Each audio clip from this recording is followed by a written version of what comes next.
Hello, and thanks for watching our video. I'm Imalani. Today we're going to be learning about sound therapy, and how it can help to improve your overall health. In part 1 of our first video series titled Vibrate Your Way to Better Health, we're going to look at sound frequencies. What are sound frequencies and how do they affect our world? Here, you'll learn about the frequencies emitted by everyday things and the different effects they have on us. After listening to this video, you'll understand what sound frequencies are, how they affect us, and the significance of pitch in music.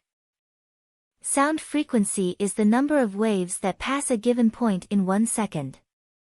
Different frequencies can have different effects on our bodies, as well as different reactions from other objects in the environment. The human ear hears between 20 Hz to 20 kHz, but there are many more than this range. For example, some whales use sounds below 30 Hz for communication, while bats use echolocation, which emits ultrasonic sounds at around 100 kHz.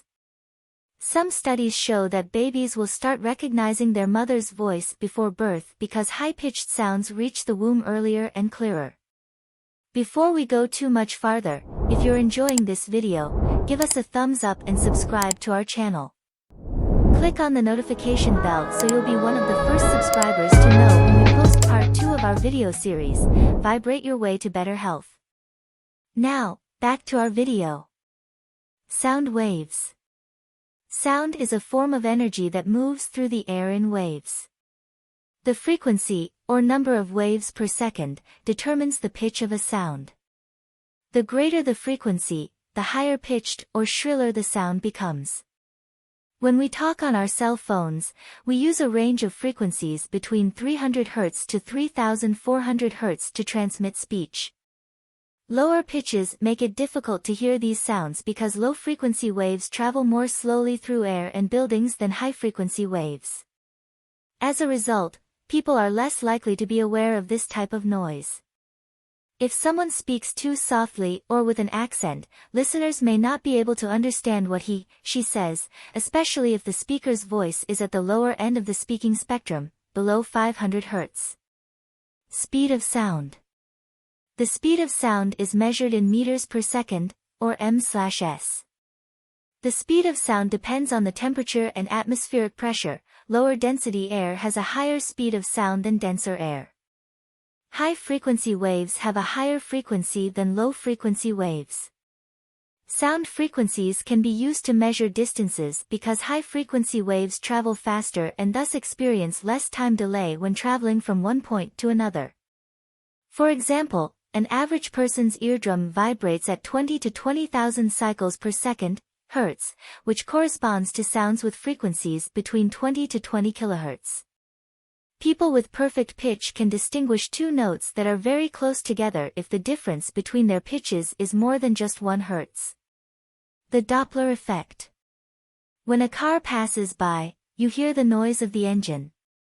Sound waves emitted from the car's engine strike your ears at different intensities depending on whether the car is approaching or receding.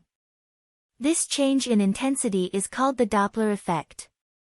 The higher frequency, higher pitched, sound waves reach your ear first when the car is moving towards you.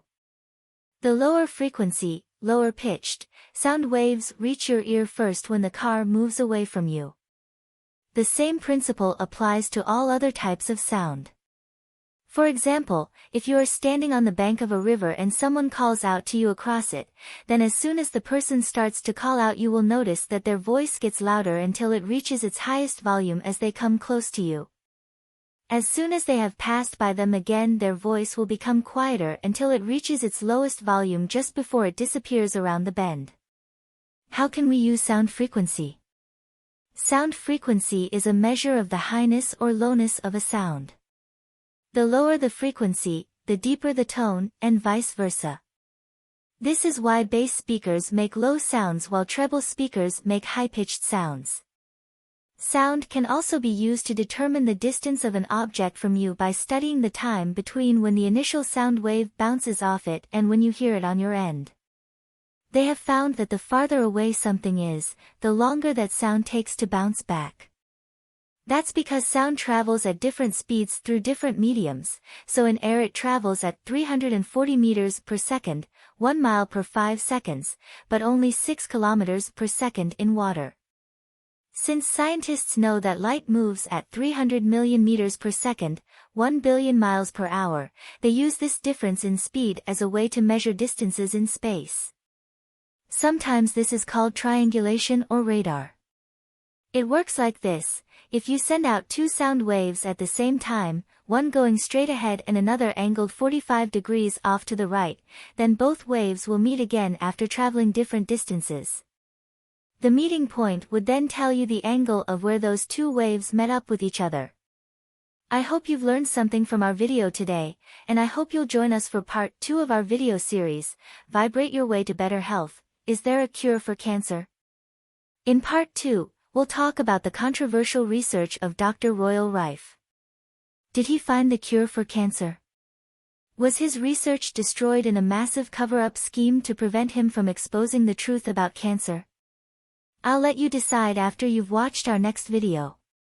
If you want a sneak peek at what's coming next, send me an email at imaelamivideos@gmail.com. I'll post the email in the comments. I'm very interested in hearing your thoughts and opinions on sound therapy, as well as your theories on it, so leave a comment below. Make sure you hit the like and subscribe buttons, click on the notification bell, and I'll see you next time.